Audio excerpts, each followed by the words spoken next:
You're listening to the Proteus Leader Show, a top 10% world-rated podcast where you'll get practical tools and insights for leading, managing, and staying ready for the future. Your host today is a senior leader of Proteus International, a firm that focuses uniquely on leader readiness, working to support organisations of all sizes and industries all over the world.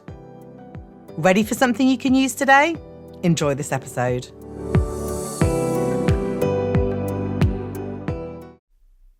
Hi, everyone, and welcome back to the Proteus Leader Show. My guest today is Nada Sanders, an internationally recognized AI thought leader, expert in forecasting and global supply chain intelligence, and distinguished professor at DeMoore McKim School of Business at Northeastern University in Boston.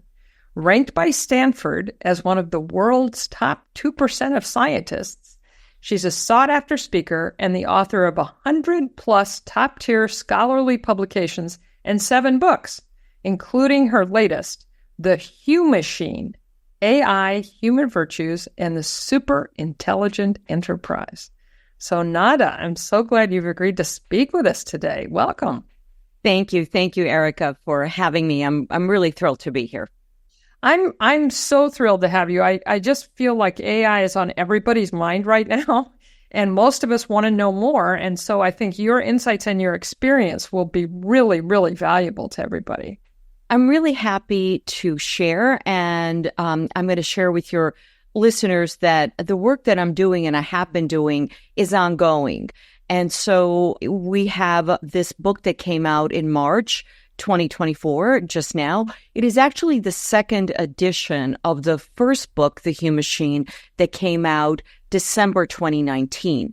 And so this research in terms of how companies use technology and how they use AI has really evolved. We were doing it for years prior to publishing the book in 2019.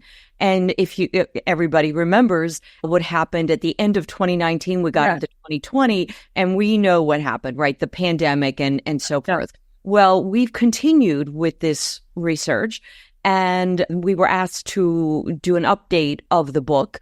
And it's really been interesting to compare, because the research involves interviews with CEOs, senior vice presidents, IT leaders across companies, across all sectors, and to see how they're using it, what they're doing. And so the contrast between what companies were doing right before the pandemic, what they were doing after, and then I have insights because I've been, continuing this process over the, past months and weeks, and comparing that to even what was being done last year or 6 months ago, I think is really interesting. I'm happy to share.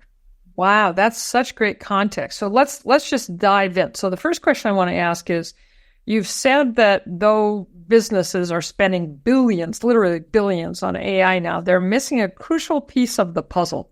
So can you tell us what that is and why it's so important? Yes, and I can actually say a lot. There's actually 3 pieces, if I had to distill it down, that I think are really important. And I could even expand those, but I was able to distill it to really 3.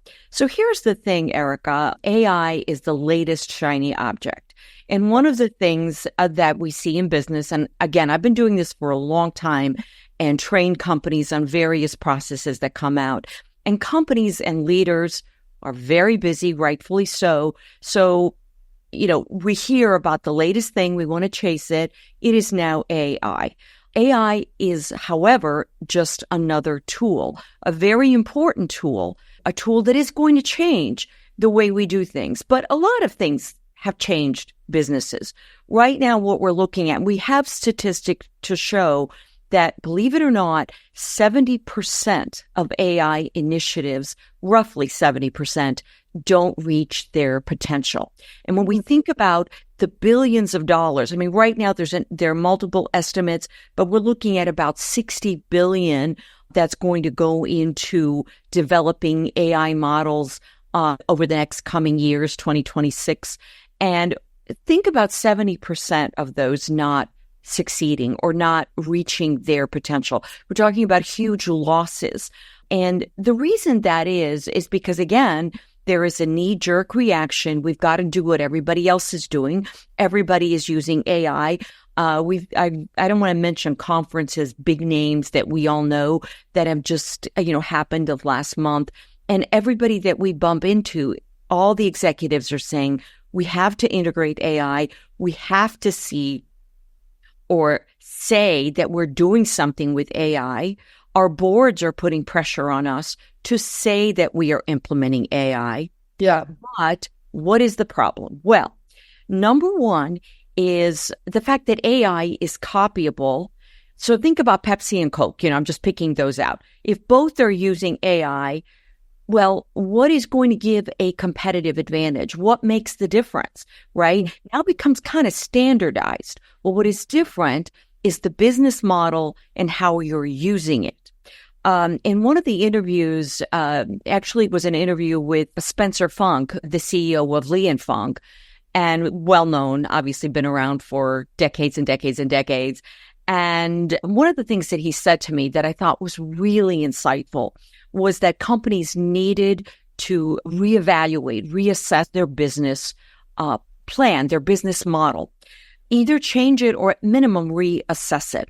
And he said what companies were doing was simply tacking on AI to old business models. Yeah.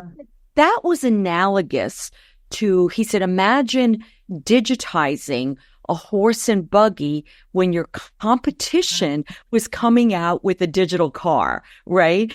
And so I thought it was just a great analogy. That's good. So rather than integrating AI into your business model, just kind of, tacking it. Exactly. And what you're doing in the process is you are simply solidifying old business processes, old business models. So now you have spent all this money, you're solidifying old ways of doing things, but those old ways of doing things may not work. They may not be valid in this new environment where your competition may be doing things very differently. So at minimum, we have to start with reassessing that business model and saying, is it going to be different? Should it be different? Maybe it won't be. Maybe certain parts of it will be different, but you simply can't take what you've been doing, just acquire AI and integrate it, tack it on like Eeyore's tail, right? On what you have been doing. And that's a huge mistake. So reassess the business processes. And one part of that is important is how that AI is integrated with the human element and the business itself. It's that process that is absolutely critical. You can't just, most businesses want to acquire it, tack it onto what they currently have, and then say, well, we're using AI to do X, Y, Z. That is not going to work. Right. That's not going to work. Yeah. So now I wonder if this leads into our next question, which is what are some of the changes that leaders need to make before our norms around AI become hard to reverse? Exactly. The first one, as I had mentioned, is to reassess the business model, to really look at the competitive landscape and really look at what are your competitive priorities and where is AI going to make sense that would really enhance the competitive priorities, how you are uniquely competing in the marketplace, bearing in mind a number of things. These things are really expensive, Erika. I mean, we could talk about AI, but budgets are not finite. So where can we get the biggest bang for the buck given, what's the ROI going to be? What do we need to enhance? And then really do a little bit of business model, financial metrics and analysis. And the other one is people. One of the mistakes that I see companies making is getting rid of a lot of their talented people that have been around for a long time, that, employees that are experienced. Maybe, their salaries are higher than some of the brand new kids being hired, but I see that as a big mistake. One of the things that companies need to maintain are people with what we call domain knowledge. Domain knowledge is the expertise that somebody has of their business environment, their competitors.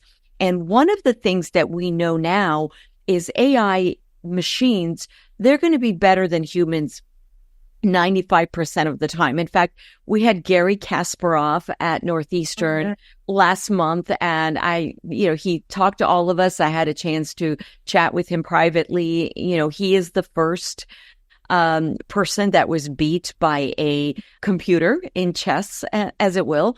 But one of the things he was saying to me is, look, machines are going to be better at us than 95% of the time, but that other 5%, we are going to be better. And the key is to know when to intervene and how. And if you don't have experience, you're not going to know when to do it. And that's going to be the difference between good decisions and great decisions. And great decisions. Just to interrupt for 1 minute, that's a really important thing. I've noticed that.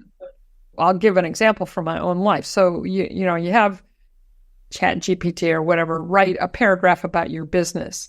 And so we had them do that with our business, Proteus. And then I read it, and then someone who's pretty new to the company read it.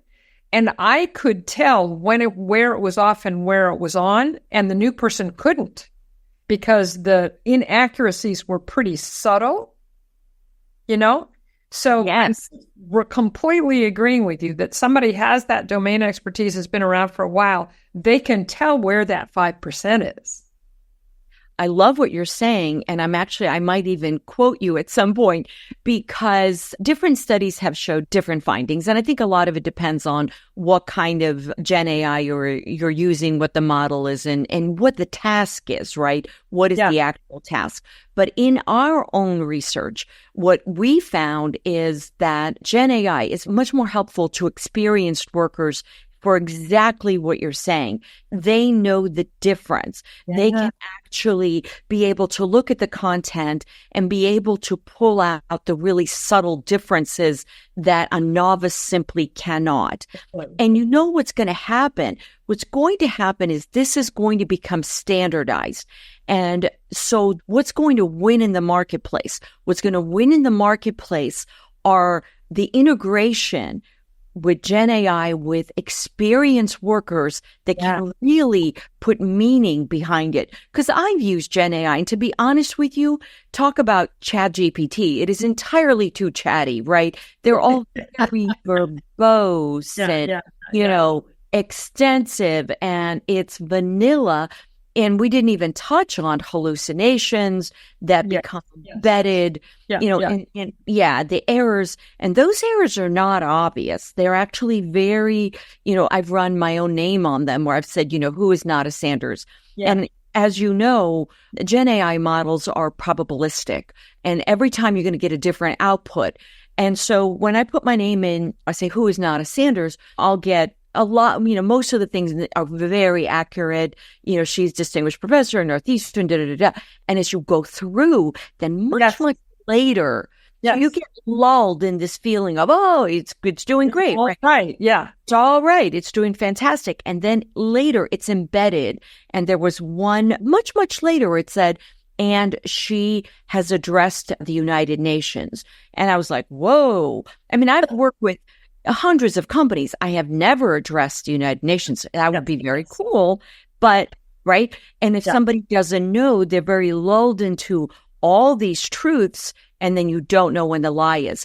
The second time I ran it, same kind of a thing, all these truths. And then she was founder of, and something completely fabricated, some organization I don't even know.